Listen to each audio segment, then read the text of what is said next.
Welcome into NFL Kickoff Live. It's the best hour of football talk every single Friday. We will go around the NFL, talk about every team and every game, and we'll get local insight you can't get anywhere else but right here at Locked On. I'm your host, Tanitra Batiste. Alongside me are Jarvis Davis and Kyle Krabs. And all right, guys, although I'd prefer not to talk about this for obvious reasons, we'll go straight to Thursday Night Football. God. Okay, all right. I've got myself together. I promise. But anyway, I don't think my team has themselves together because the Steelers just absolutely crapped the bed, no pun intended, last night in losing to yet another 2-win team, that of the New England Patriots. So now you're kind of looking at a situation where, great, the Patriots are off the schneid. They get a win, whoop-de-doo. But ultimately, it just feels like trouble in paradise, meaning Pittsburgh. But on the same token, it might make for some interesting or intriguing updates to the situation for the Patriots as far as where they might go in the draft. So with that said, the report is that the Bears might be looking to draft Caleb Williams, trade Justin Fields. And now that the Patriots have won that game, Kyle, that may actually impact where they go in the draft. But first things first, before we even talk about the draft, let's just talk about that ish show that was that Thursday night football game, the 21-18 Patriots win over the Steelers. I want to know what happened. We just got done throwing Pittsburgh a parade for getting 400 yards offense 2 weeks ago. And then you can lose at home to Arizona, who's 3-10, and the Patriots, who are 3-10 now as well. And I get it. Kenny Pickett's out for this game. Mitchell Trubisky looks like Chicago. Speaking of Chicago Mitchell Trubisky, or at least the one down the stretch. Nothing going, no comprehensive reads. You could see the wide receivers are pulling their hair out through their helmets during the play because of just how incohesive this offensive effort was. And I mean, you give some credit from clawing back from 21-3, but how does this defense get in a position to be down 21-3 with what New England's offensive attack has looked like the last couple weeks or months? So a disaster turn of events for Pittsburgh, who, they're coming off the win against Cincinnati. They won that game on the road. And you said, okay, now here's the point where we could really clinch a winning season, another one for Mike Tomlin. And now you're floating around 503. Your last 4 games are on the road. This might be the year it doesn't happen for Mike Tomlin. And I know there's kind of some rumblings right now around it would a mutually agreed upon change be best for all parties here at the end of the season, just because Pittsburgh's felt like they've kind of plateaued. Yeah. And this is as bad as it gets. I mean, last night was a rough watch if you were a neutral fan just watching that football game. Yeah. And imagine if you're not a neutral fan, how painful that watch was, because I almost tapped out and then the Steelers scored a touchdown and then I got excited all for naught. But a couple things there, like you said, TJ Watt got banged and that kind of affected him for a little while. Alex Highsmith had an injury as well, I think to the neck. So that was kind of a challenge, if you will. But hey, DeMonte KZ and all you other people who were on that field, other than that one person, I know, Jarvis, you would love me if I hit that KZ. But, there were guys who they made plays, like Michael Walker did make a play, former Falcons, DeMonte KZ, but there were just too many moments where they didn't make plays or they didn't finish a play like it could have or should have been finished. And that was a part of the challenge that Minka Fitzpatrick called out across the defense and the entire team post-game. But like you said, also the offense, it was just painful because there was George Pickett, Jarvis, there, free. There was Deontay Johnson in position to take it to the house. You can't put the ball where it's supposed to be, and you can't make the decision in your reads. Your decision was to take off at the wrong time when the right guy was open, and that is a recipe for disaster. But I do want to piggyback on what KC says before we go into the draft talk, and that's this. I do think that this might be a situation where I know we've got 4 games left in the season, but Mike Tomlin and his regime may have really hit the plateau. And I think this may be an Andy Reid situation where you just mutually agree to part ways. It doesn't mean by any stretch of the imagination that Tomlin's coaching career in the NFL is over. He'll have a job the next day. But it just may mean that the road in Pittsburgh for him has in all likelihood come to an end, because maybe not so much of a rebuild, but this darn sure feels like a reset.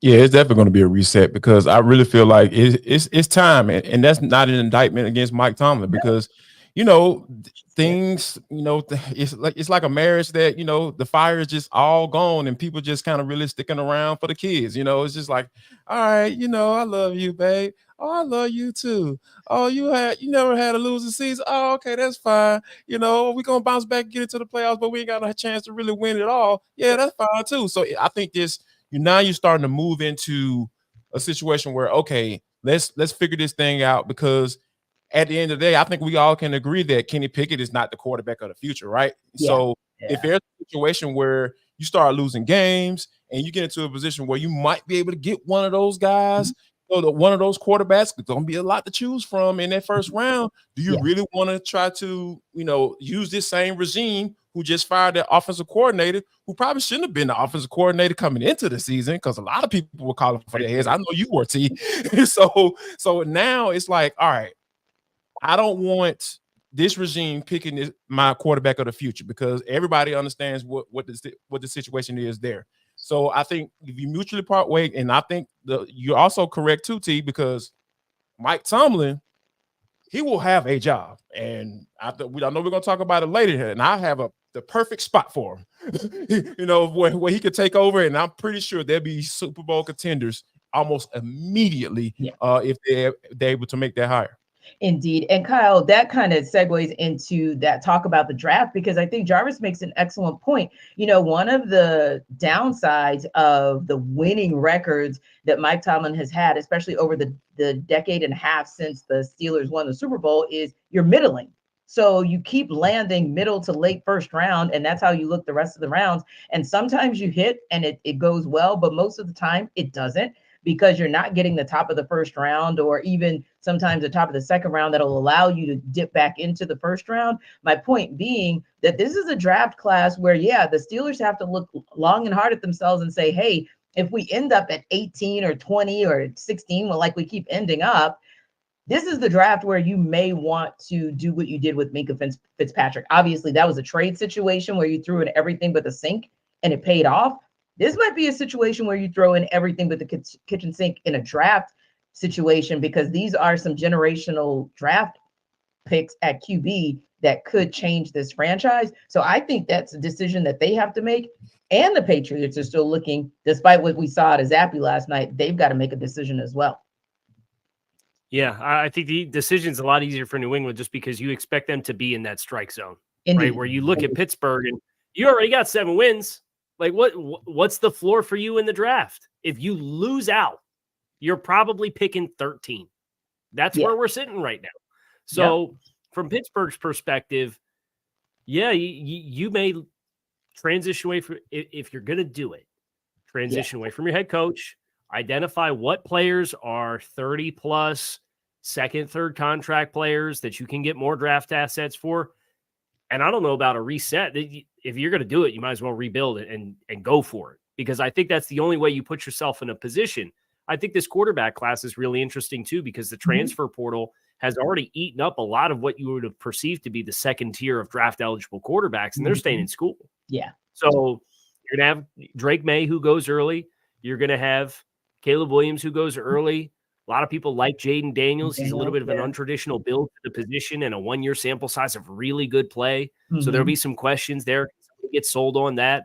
I'm not sure. What is Bo Nix going to do after his 18 years of playing college football at the quarterback position? I think he's set the record for most starts at quarterback in FBS history. So he about to go to no shade there. He is the oldest, the longest tenured college starting quarterback ever at FBS.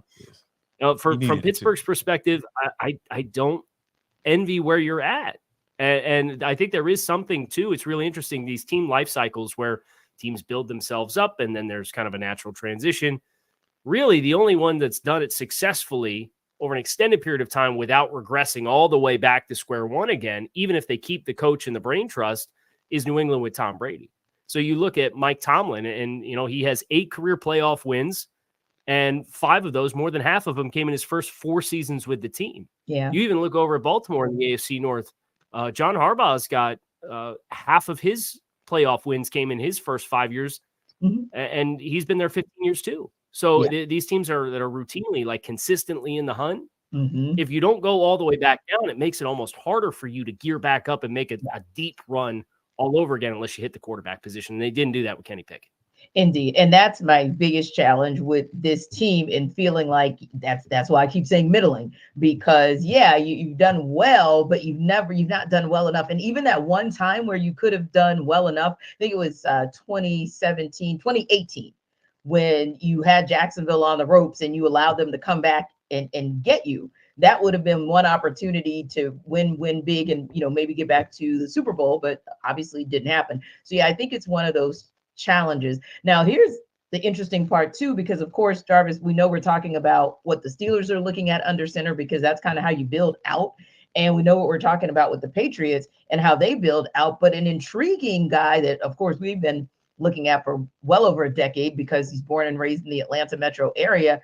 And, that's Justin Fields, and kind of how things play out for him. How does he look in these last couple of games? Does he look like a guy that Chicago says, okay, maybe we want to, keep him around? Probably not.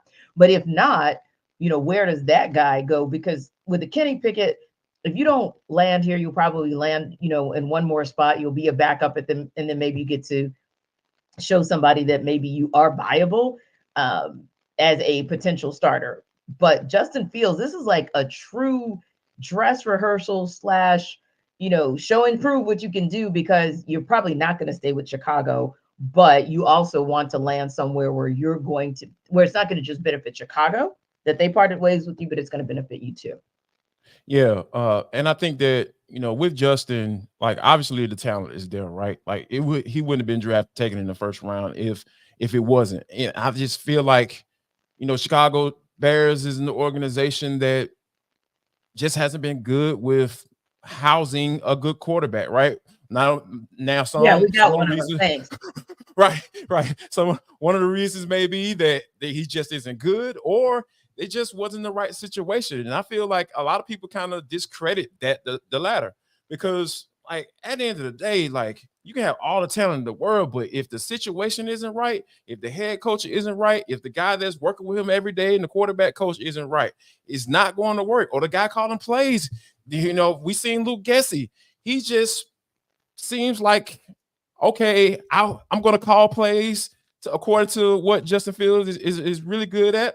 And then, okay, in the first quarter, but then after that, I'm just going to try to make him a pocket passer. Like, it's just not like, you're making yourself look bad when you do stuff like that. As a play caller, you looking incapable, because at the end of the day, it's all about the pros and the Joes, but like the X's and the O's have to fit too. So you have to make it fit. And I think that with Justin, I really feel that he can, with a second chance at another spot, with the right situation, with the right coach, and the right surrounding talent, I really feel like he can get it done. Because I know a lot of people will look at, Sam Darnold and Baker Mayfield and say, oh yeah, that never works.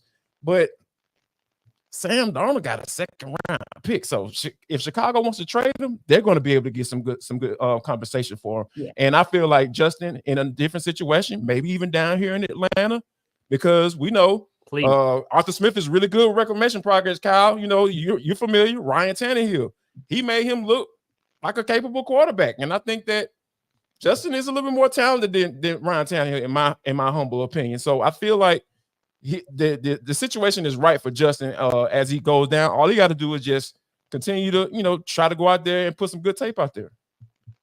Yeah, and Kyle, I look at the situation that's going on. Not that we didn't know that Tua Tagovailoa was capable of what we've seen him do this season, but again, right circumstances, right staff around you, right players around you, and you can not only look like a good quarterback or a solid quarterback, but you'll really be able to show your greatness. And that's maybe what a Justin Fields is lacking. Still doesn't have the right talent around him, definitely doesn't have the right coaching staff around him. And it just seems like he's in an organization that's just, they can't figure it out. They just can't get right. And so if you can't get right as an organization, I don't think you're going to get this guy right either. Yeah, so there's a lot of hands in the pot here, right? As far as running a football team, running an offense. And the phrase that stands out to me was an interview that I did a few years back with Jordan Palmer, the quarterback coach and private trainer. He said teams bust on players more than players bust on teams. And you look at this environment that Justin Fields was put into, and Tanisha, you invoked Tua Tagovailoa and what that was like with Brian Flores, who was a career assistant at New England. The only quarterback he ever knew was Tom Brady. The only offensive line coach he ever knew was Dante Scarnecchia. Those are like Mount Rushmore of their respective crafts at the NFL level type of players and coaches. And he comes to Miami, and he's got 4 offensive line coaches in 3 years. He has 4 offensive coordinators in 3 years. Jim Caldwell was in and out after a singular cup of coffee before training camp even started. He said, no, thanks. I don't like where this is going. So he stepped aside. And then Mike McDaniel comes in, and it's a stylistic fit, and they tailor what it is. And you've seen like peaks of it with Chicago, like down the stretch last year after the first 2 months of the season. And then they came out this year and they said, everything we did, no, we just traded it. We got DJ Moore. So we're going to be this deep set drop back passing game all over again. And guess what? He's got a 12% sack rate because it's just not what is the strength of him as a player. So I do think you have to continue to individualize what Justin Fields would have around him to be successful. I do happen to think Arthur Smith, that offense that is so run heavy, but you get extra hats in the box with Justin Fields and his threat as a runner versus Desmond Ridder or Taylor Heineke or anybody. Like, that's a whole different ballgame for that offense. And they've invested already in the skill group that would be around him. I think that'd be as exciting of a fit as you could craft for Justin Fields. Indeed. And the game we're going to talk about with a couple of guys who put the right pieces around them, put the right coaching staff around them, and they absolutely do it. That's Jalen Hurts and Dak Prescott. We're, of course, going to talk about the showdown between the Eagles and Cowboys when we come back. But before we get there, here's a quick word from Jarvis about DoorDash.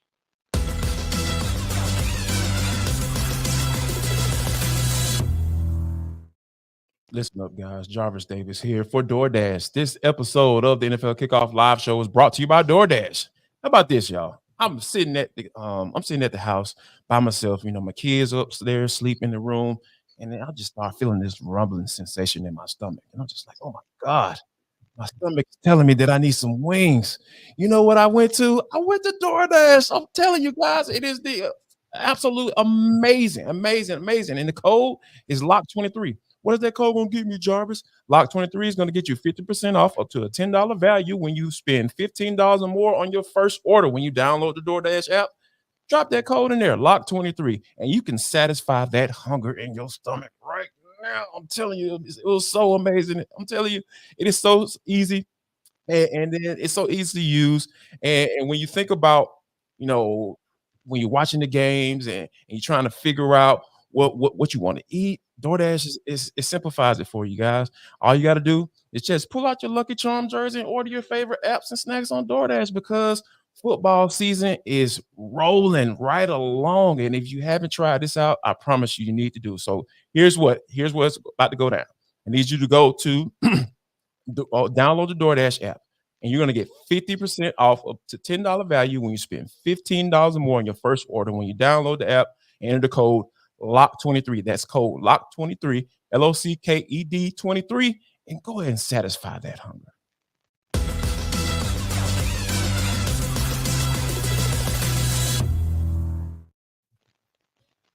Well, guys, it's another big showdown for the Eagles this weekend. This time it is with the Dallas Cowboys, front and center, game of the week.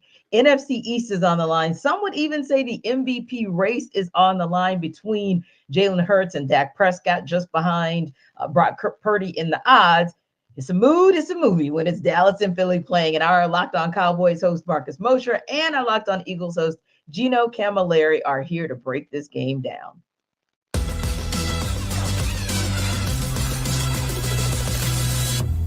I do think this is a big Brandon Cooks game at home in a dome on a fast track against some older corners.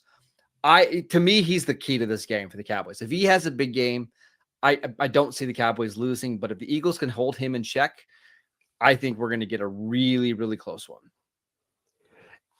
Tell our fans over at Locked On Eagles how he has been getting that production, though. Has it come through the slot? Has it come through outside, just winning those matchups based on pure speed for those who might have not seen him play over the last couple weeks? A lot of long developing over routes where the Cowboys will use 6 and 7 man protections and then just let him try to fly over the field. mostly in man-to-man coverage. What they're trying to do is find your slowest corner, get him matched up one-on-one, get him free releases off the line of scrimmage. But I also mentioned he's been somebody who, when the Cowboys get in the red zone, he's gotten more red zone targets than what CeeDee Lamb has gotten because he is so quick off the line of scrimmage, and teams typically like to play a lot of zone. He just has a great feel of where to settle down in zones. To me, he's the X factor. I get, if the Cowboys can't get him involved early, I won't be surprised if they struggle a little bit on offense. So I think we both kind of have it the same mantra on this one, where we need our Klay Thompson to kind of step up in this game, right? You need the role guys to have big games. Yeah, you need your Brandon Cooks, you need your Devontae Smith, you need your Jake Ferguson, you need your Dallas Goedert. And the last key to victory, I'm going to say, is can DeAndre Swift and this offensive line find a way, whether it's you're leading late in this game, whether it's you're trying to get back to what your identity was of being a balanced offensive line, they've gotten no push. Can you find a way to create some of these explosives? Because like you said, Marcus, it's either A.J. Brown or nothing in terms of the explosives.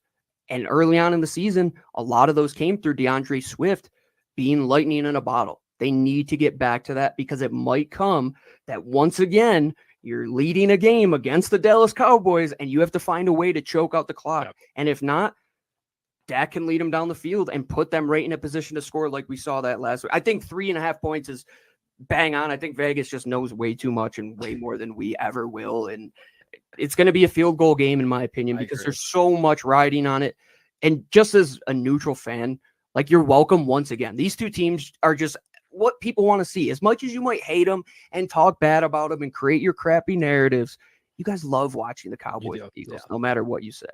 Plus, the Cowboys are wearing their awesome all-white uniforms on Sunday night. It's going to be absolutely. Ooh, those are going to be pretty on Sunday Night Football.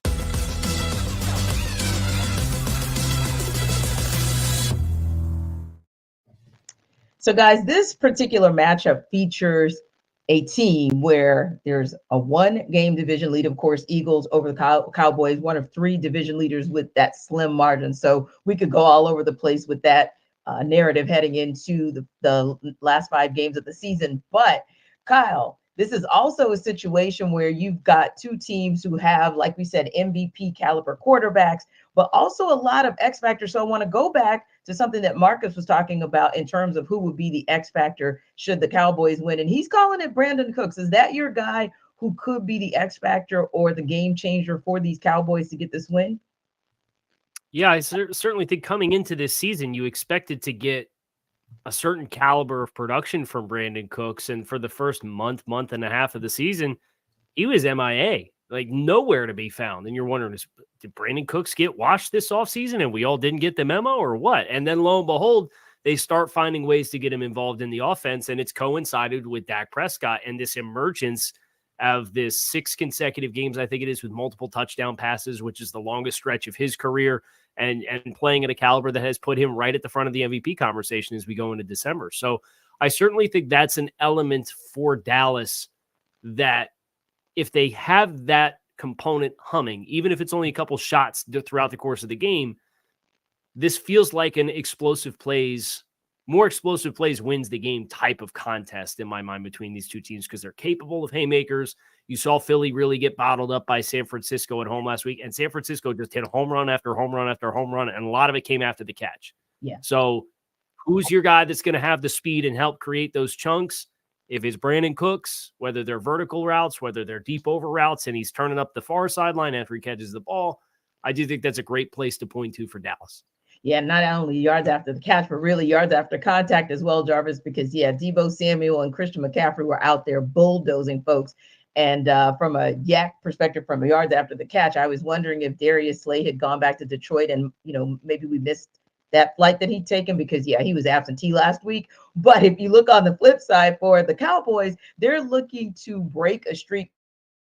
In the East, you don't have back-to-back champions. You have to go back to the early 2000s where the Eagles won 4 in a row to see a back-to-back. That's how competitive this particular division has been. But the Eagles have swooned a little bit over these last couple of weeks, right? Even when they won, sometimes it felt like it was on the struggle bus. Granted, against the Chiefs, And granted, against the Bills before, the slaughtering that was the 49ers game. But who's their X factor? I mean, one person that I think Gino may have mentioned was Devontae Smith, but could be DeAndre Swift as well, depending on which direction you think would win this game for them. Who you feel like is their X factor in order for the Eagles to kind of get back right? It has to be Jalen Hurts in my eyes, like, because here's the thing, because he looked weird last week, holding on to the football for so long. Obviously, you had one of the better offensive lines in the NFL. I get it, but get rid of the football, because if Jason Kelce is turned around like, oh, okay, yeah, I got my man, and he still has the football. Oh, he hasn't taken off running. Like, oh, you didn't try to go get yards instead of trying to find somebody downfield when it's just not there. So I think that he has to be a little bit more decisive to the football with the football. Help your offensive line out, because I think that is something that could be a catch-22, because a lot of times guys want to put everybody look at the sack numbers. Oh, he's been sacked X amount of times, and automatically blame the offensive line. But there are times where the quarterback is holding on to the football too long, or they're just not throwing it away when there's nothing there. And I think that I saw Jalen do that several times last week. And I think that also he can be a bigger X factor with call runs, design run plays. I think that helps that offense out tremendously, because once you start getting guys coming down, dropping 8 men in the box, and you start seeing that single high safety, and then for some strange reason they try to maybe even single cover AJ Brown on the outside. Those are things that I feel like Jalen can take advantage of. You make the reads a little bit more simpler. They're simplified when the team start playing against the run. So I think Jalen getting rid of the football, making sure that he's on point, and then if it's not there, just throw the football away. And I feel like some design runs will get the Eagles a win in this one. But do you think maybe the Eagles have gone away from that because low-key, obviously they wouldn't tell us the truth, but right, he's not quite his 100% self. And so the explosiveness that they could expect from him in those run design plays, maybe it's not there because he can't run like Jalen can run. And maybe that's a part of the reason he's holding the ball, because he's like, he knows that he can't be his explosive self on the ground. I think that could be a factor. But here's the thing. If you're out there, if you're putting him out there, if there's nothing on the injury report saying that, hey, he's dealing with X, Y, Z, or hey, he's questionable, I have to go off of what I see. And I see that you all need to call some design runs for you, because you have the offensive line to do it. Go ahead and do it. And I think that, turn around and handing the football with DeAndre Swift, that helps as well. And, he can be a little inconsistent sometimes, and that's why he's not in Detroit any longer.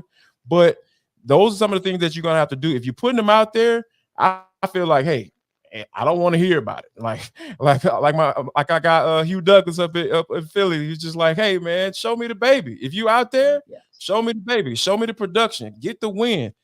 Prove to people that, hey, you deserve this big boy salary that you got. All those things come into play when you're going out there each and every day, and that injury report is clear. I don't want to hear it, to be honest with you. Yeah, and that's kind of the tough part. But you think about, too, Kyle, and as good as Dallas has looked as far as that offense is concerned, 41-35. And I'm not saying that the Seahawks can't produce. I'm just saying that 41-35 against the Seahawks is 41-35 against the Seahawks. So it's one of those where could this possibly be a shootout where a team like the Eagles maybe arguably have a better defense than maybe the Seahawks had? Then if it becomes a shootout, that could be a possibility for them to still get a win here. Yeah, I thought it was interesting, but because you came into this game with Thursday Night Football with Dallas and Seattle last week, and Seattle's a team, they want to run the ball, right? They don't have Kenneth Walker.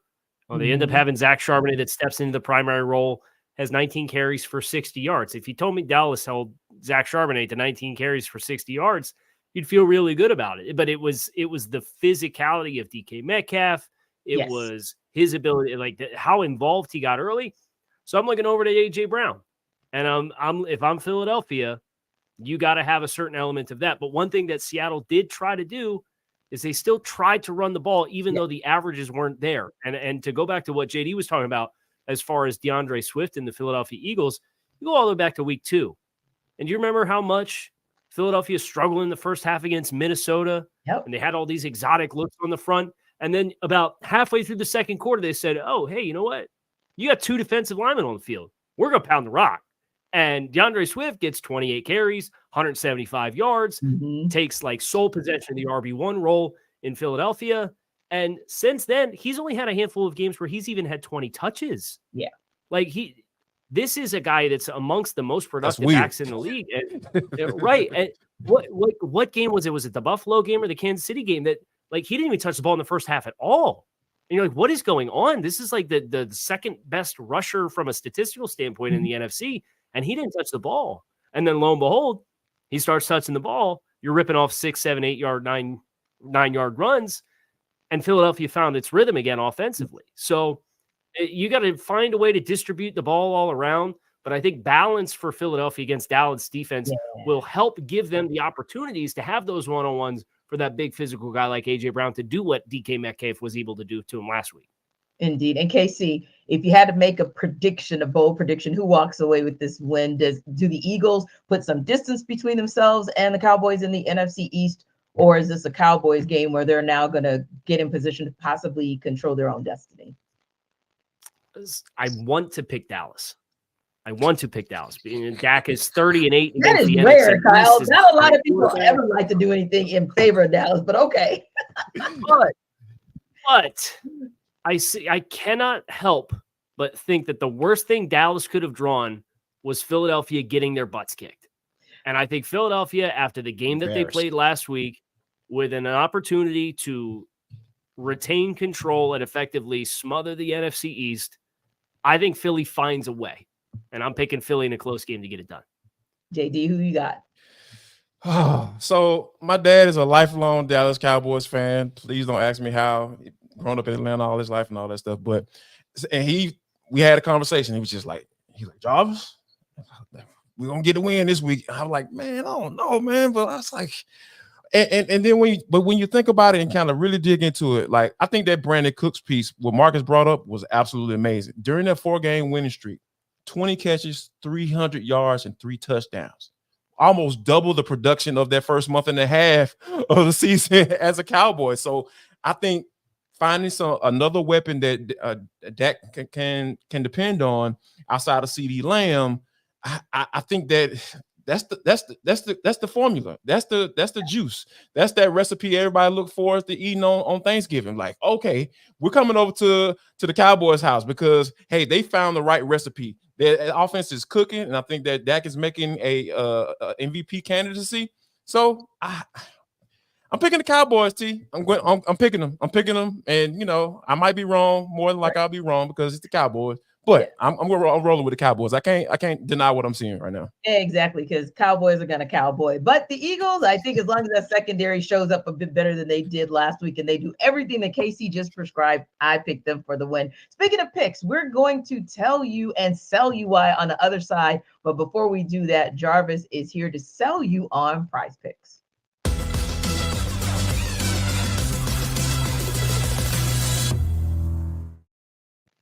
Jarvis Davis here for Prize Picks. This episode of NFL Kickoff Live Show is brought to you by Prize Picks. It is the largest daily fantasy sports platform in North America. That's a pretty big deal, folks. We are the easiest and most exciting way to play daily fantasy sports.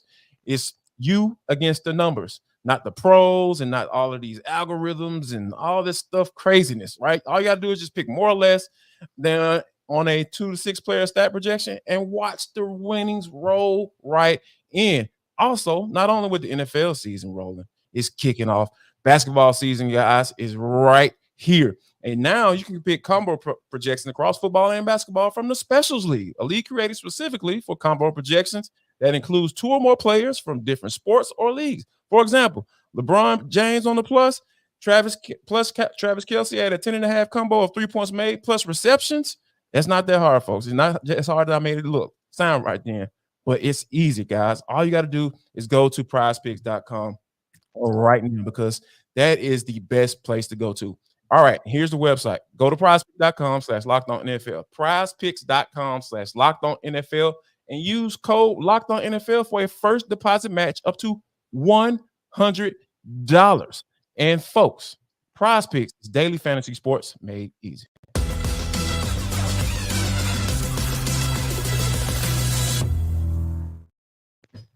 All right, so the Seattle Seahawks are hitting the road to take on the San Francisco 49ers. The Seahawks are 10.5-point underdogs in that game. Of course, the 49ers won the last game 31-13 just 2.5 weeks ago, and we know that they have steadily gotten better. So this will be interesting to see how it goes. But first, Corbin Smith is going to tell us he's going to sell us rather on why the Seahawks can cover as underdogs. Looking for their first win against the 49ers since 2021, the Seahawks will head to Levi Stadium for a must-win rematch against their division rivals on Sunday afternoon. This is Corbin Smith, host of the Locked On Seahawks podcast. The Seahawks will enter Sunday's rematch against the 49ers as 10.5-point underdogs, and honestly, that feels a little bit low considering how much San Francisco has dominated this series over the last 2 seasons. None of their previous 4 encounters since the start of the 2022 season have been decided by under 15 points, with the 49ers winning all 4 of those matchups, including a 31-13 victory at Lumen Field just 2 weeks ago.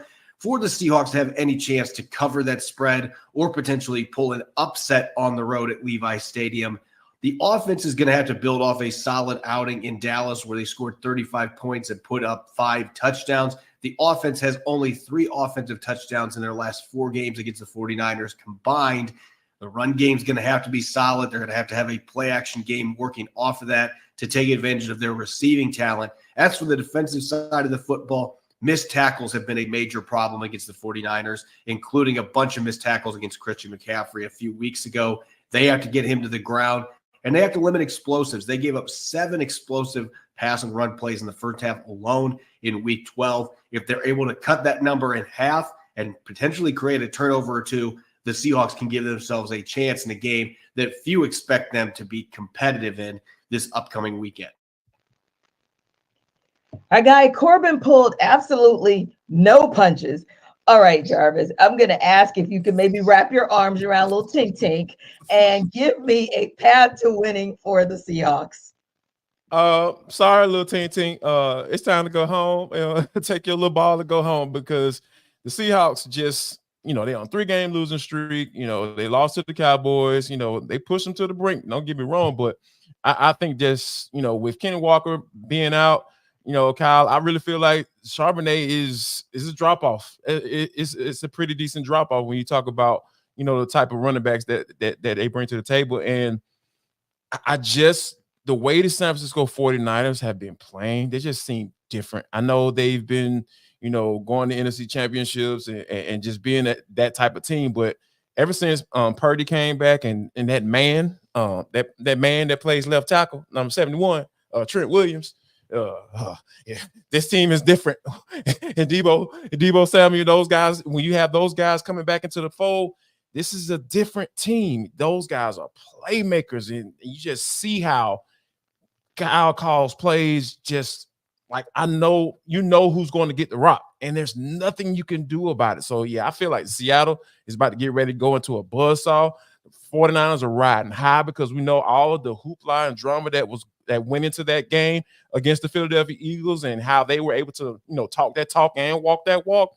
Yeah, I feel for the Seattle Seahawks right now because this is not a good matchup for them given the circumstances. Well, Kyle, I'll let you come back with that one because, no lies told right there. No lies told.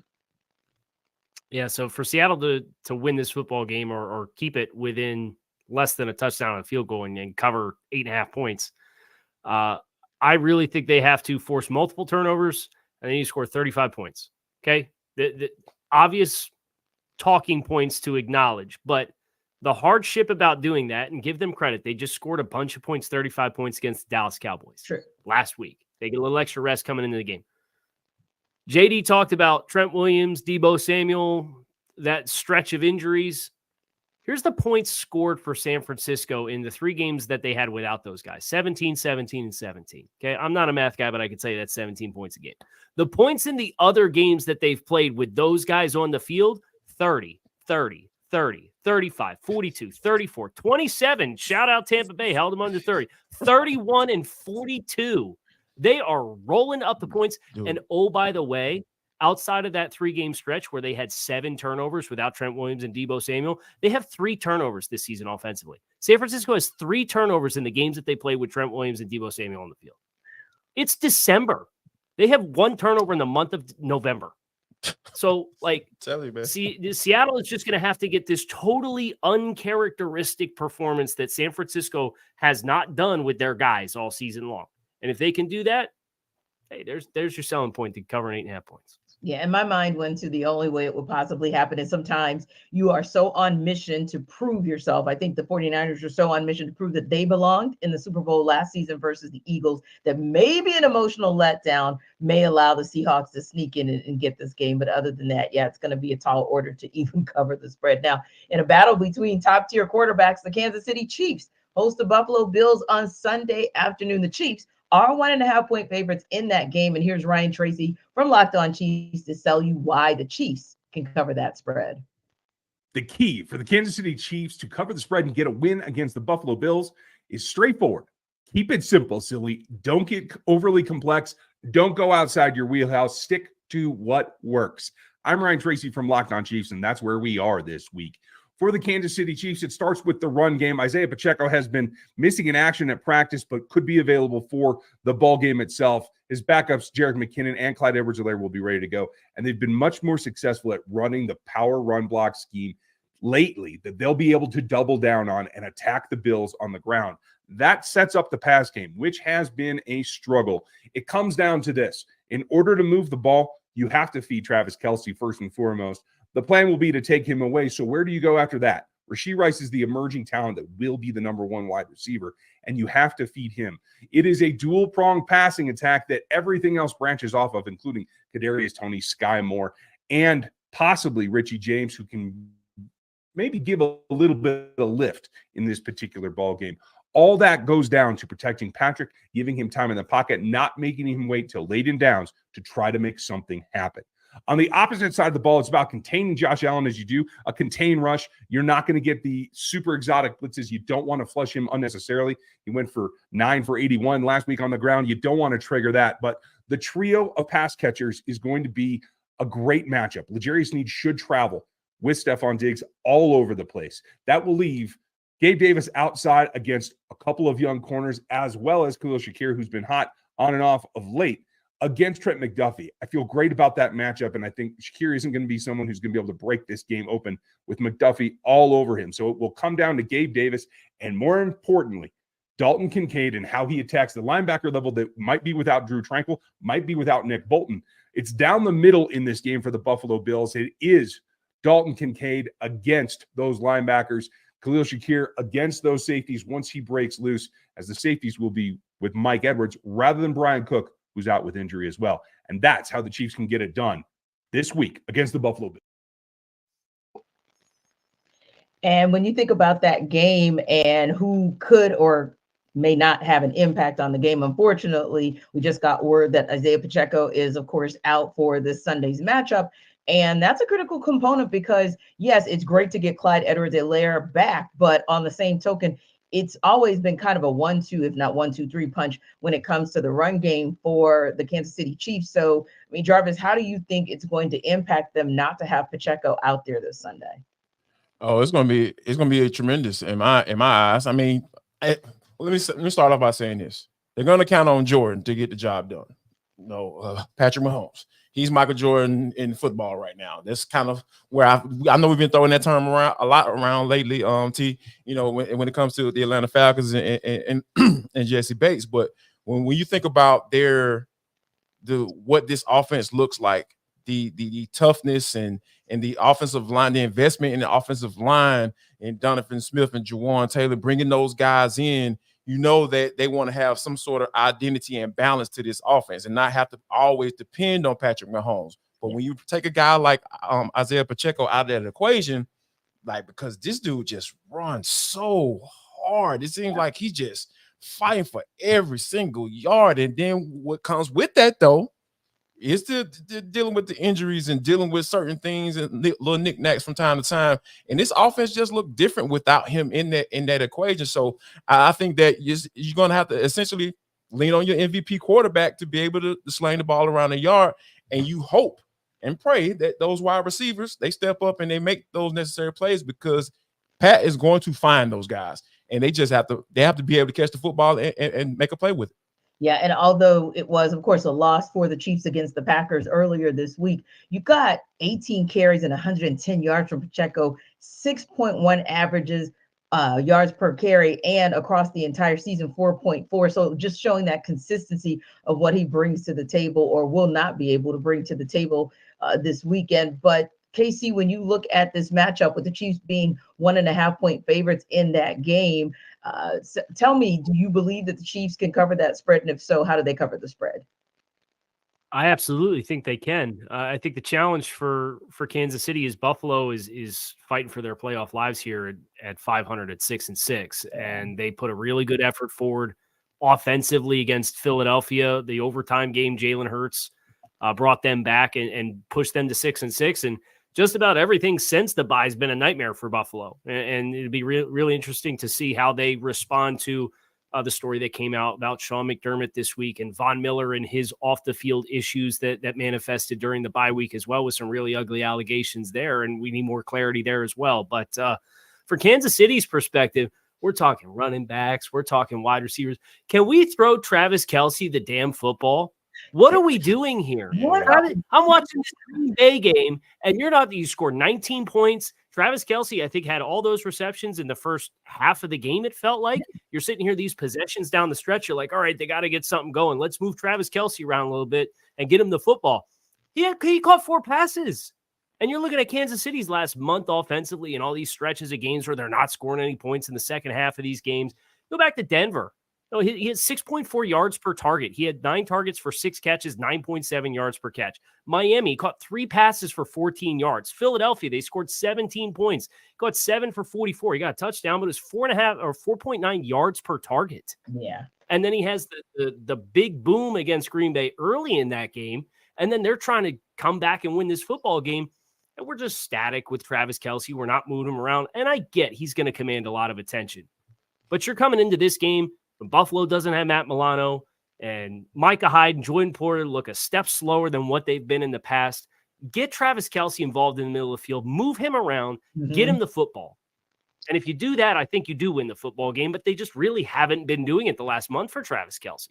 Yeah, and I think one of the points that you make as well is, in addition to, the Chiefs needing to get back to their identity, at least they kind of have an understanding of their identity, regardless of what we kind of saw in that Packers game earlier this week. But I think you make a great point too, KC, about the Bills need to take care of Bills things, because they do have issues like the off field issues that came to light earlier this week with Von Miller. We're just now getting notification as well from multiple sources that Shaq Lawson was fined an undisclosed amount for his interaction with a fan in the game against the Eagles.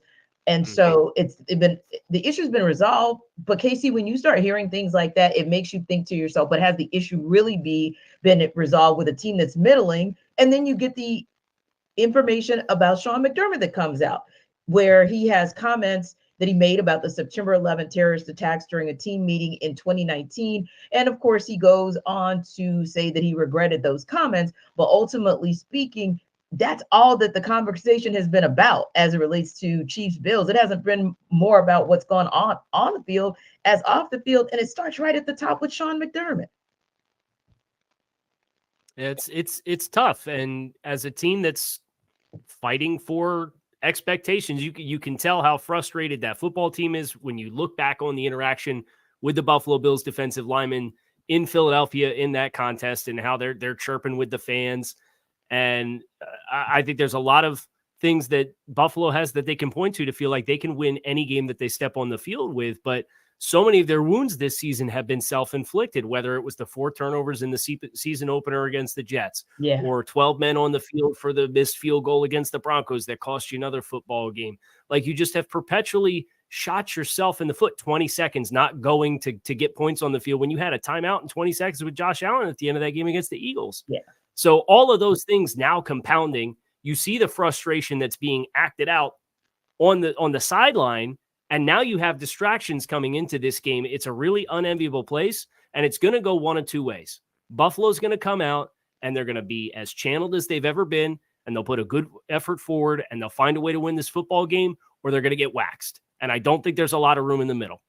Yeah, I would agree as well, Jarvis, because you think about those kinds of very those comments that can really, really kind of separate and divide, especially if it's one of those things where maybe you kind of put it to bed 4 years ago, but maybe you kind of didn't because it could have played in the back of individuals' minds. Now you bring that to the surface where basically McDermott's making a comparison contrast that he's encouraging athletes on how they viewed the Al-Qaeda militants to say that the way that they crashed the passenger jets into the Twin Towers of the World Trade Center, it's like being team players. That's something to where you can apologize, but if someone felt some type of way when they first heard that and that brings up feelings again, you never know where that can take a locker room.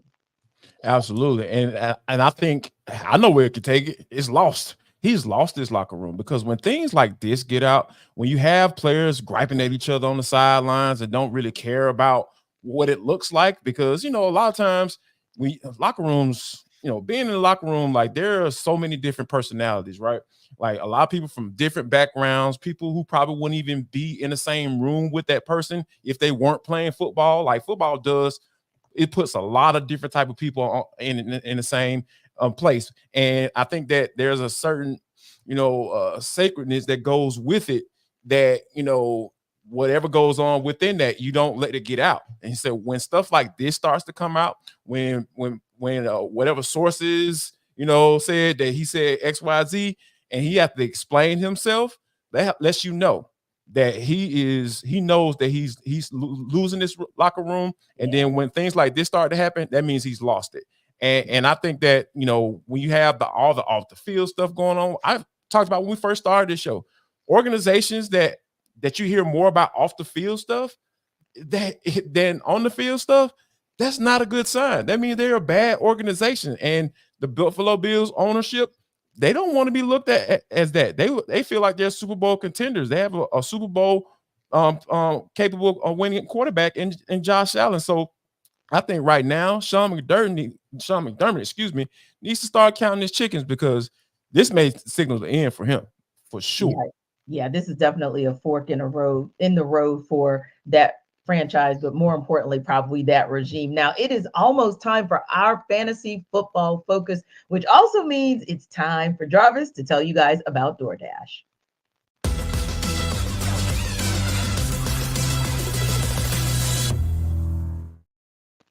Jarvis Davis here for DoorDash. I need you people to get prepared before game day. Stock up on your favorite appetizers and order all your tailgate gear on DoorDash. Then get ready to watch your team win. Just start talking about the Bills. I don't know if y'all gonna win, but yeah, you can watch your team and have a good time regardless of the result and get you some good food. I'm talking about all of your favorite restaurants and stores, from retail to grocery, are on the app, so you can shop everything you need to get game day ready. I know me, I might try to fire out my grill on Sunday because I want to watch the Falcons and see what's going on. You know what? I want to give me some wings. I want to fry them bad boys up. So, I'm going to go on a DoorDash, find my little neighborhood grocery store and order me some flour, give me some seasonings, get some oil. I need some good oil so I can fry those wings up. And then, and guess what? I haven't even left my house. So here's what I want you to do. I want you to do the same. All you got to do is go to DoorDash and you're going to get 50% off up to a $10 value on your first order when you spend $15 or more when you download the DoorDash app and enter code LOCK23. That's code LOCK23, LOCKED 23. Subject to change. Terms apply.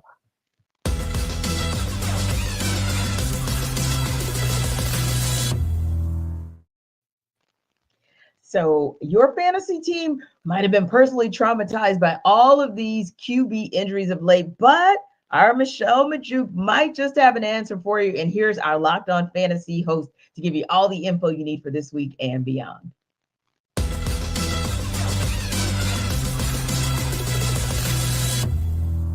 Are you a victim to your fantasy quarterback going down with an injury and need a quarterback to play in week 14 or even for the rest of the season? I got you. Here are 3 quarterbacks that you should consider picking up and playing at least for this week. So first up being Vikings quarterback Joshua Dobbs. I know it was brutal, before their bye week, right? He threw 4 interceptions in week 12, and then the Vikings had their bye week. But don't forget, weeks 8 through 11, he was killing it for fantasy. He was averaging over 22 fantasy points per game. He was a quarterback 6 in fantasy during that span. And now he gets the Raiders, Bengals, and Lions over the next 3 weeks, all really solid matchups for him. So I think Joshua Dobbs is a guy you can pick up, play this week, and also just count on for this whole long run of stretch here for the rest of your fantasy season.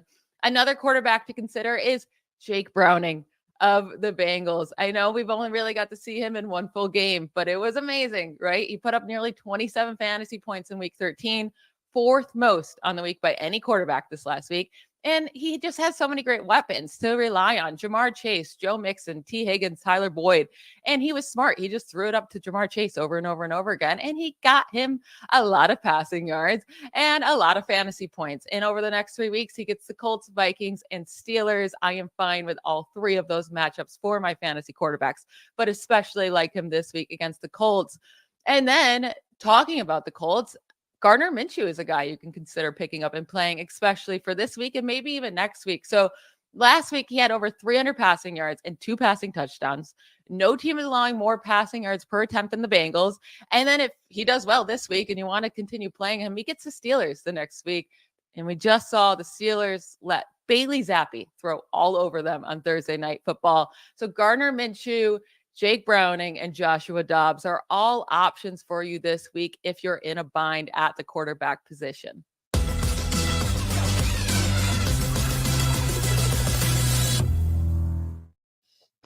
Wow, that must be some kind of bind if you are going to go with Dobbs, Minshew, and Browning, Casey. Whoo, is your fantasy? A lot of jobs out there, T. Right. The quarterback position. A lot of jobs. I understand. Right. So I'm like, okay, this goes back to what Jarvis said earlier, Casey. Are we looking for pros or Joes to add to our fantasy football team? Yeah, well, out of the ones that Michelle gave, the one I don't want to touch is Josh Dobbs. I've seen Cinderella when I was a kid, and I know when the clock strikes midnight, that carriage turns into a pumpkin, right? And that performance was so bad against Chicago, like did not know what way was up. And they were considering benching him during the bye week. It came out and said that he was going to retain his starting job. Thanks, no thanks for me on Josh Dobbs. I think Jake Browning's the one to go with just from take the one with the weapons in the passing game. Indianapolis, Gardner Minshew's done a nice job. He's able to move around, get off his spot. But at the end of the day, that's a team that wants to run the football. You saw what it looked like with Zach Moss before Jonathan Taylor came back, and then Jonathan Taylor came back.